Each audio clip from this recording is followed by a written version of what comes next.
ಎಲ್ಲರಿಗೂ ನಮಸ್ತೆ ಸ್ನೇಹಿತರೆ, ನಾನು ನಿಮ್ಮ ಆಕಾಶ್ ಬಂಡಲ್. ಸ್ನೇಹಿತರೆ, ಇವತ್ತಿನ ಭದ್ರಾ ಡ್ಯಾಮ್ ವಾಟರ್ ಲೆವೆಲ್ ಎಷ್ಟೇ ಅಂತ ನೋಡ್ಕೊಬರೋಣ. ಅದಕ್ಕಿಂತ ಮುಂಚೆ ನೀವೇನಾದರೂ ಇನ್ನೂ ನಮ್ಮ ಚಾನಲ್ನ ಸಬ್ಸ್ಕ್ರೈಬ್ ಆಗಿಲ್ಲ ಅಂದರೆ ದಯವಿಟ್ಟು ಸಬ್ಸ್ಕ್ರೈಬ್ ಮಾಡ್ಕೊಳ್ಳಿ, ಹಾಗೆ ವಿಡಿಯೋನ ಶೇರ್ ಮಾಡಿ. ಸ್ನೇಹಿತರೆ, ಇವತ್ತು ಅಂದರೆ 13 August 2026 Bhadra dam water level 172 ಅಡಿ 1 ಇಂಚು ಆಗಿರುವಂಥದ್ದು.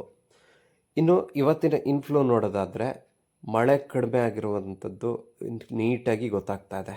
ಯಾಕಂದರೆ ಕೇವಲ 4403 ಕ್ಯೂಸೆಕ್ ನೀರು ಒಳಹರಿವು ಬಂದಿರುವಂಥದ್ದು.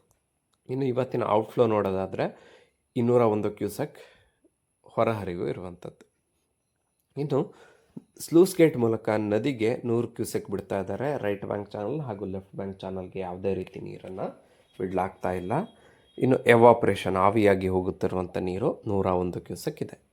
ಲಾಸ್ಟ್ ಇಯರ್ ಇದೇ ದಿನಾಂಕದಂದು ಭದ್ರಾ ಡ್ಯಾಮ್ನ ವಾಟರ್ ಲೆವೆಲ್ 184 ಅಡಿ 3 ಇಂಚು ಆಗಿತ್ತು.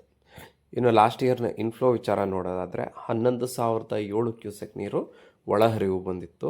ಅದೇ ರೀತಿ ಲಾಸ್ಟ್ ಇಯರ್ನ ಔಟ್ಫ್ಲೋ ನೋಡೋದಾದರೆ 6,215 ಕ್ಯೂಸೆಕ್ ನೀರು ಹೊರಹರಿವು ಆಗಿತ್ತು. ಸೊ ಇದು ಇವತ್ತಿನ ಭದ್ರಾ ಡ್ಯಾಮ್ನ ಮಾಹಿತಿ ಸ್ನೇಹಿತರೆ. ಇನ್ನು ಮಳೆ ವಿಚಾರಕ್ಕೆ ಬರೋದಾದರೆ ಒಂದು ಚೂರು ಕೂಡ ಮಳೆ ಬರ್ತಾ ಇಲ್ಲ. ನೋಡಬೇಕು ಏನಾಗುತ್ತೆ ಅಂತ ನೋಡಬೇಕು ಮುಂದೆ. ಆದರೆ ಈಗ ಅಟ್ ಪ್ರೆಸೆಂಟಲ್ಲಿ ಒಂದು ಚೂರು ನಿನ್ನೆ ಅಂತೂ ಭದ್ರಾ ನದಿಯ ತಟದಲ್ಲಿ ಯಾವುದೇ ರೀತಿ ಮಳೆ ಆಗಿಲ್ಲ.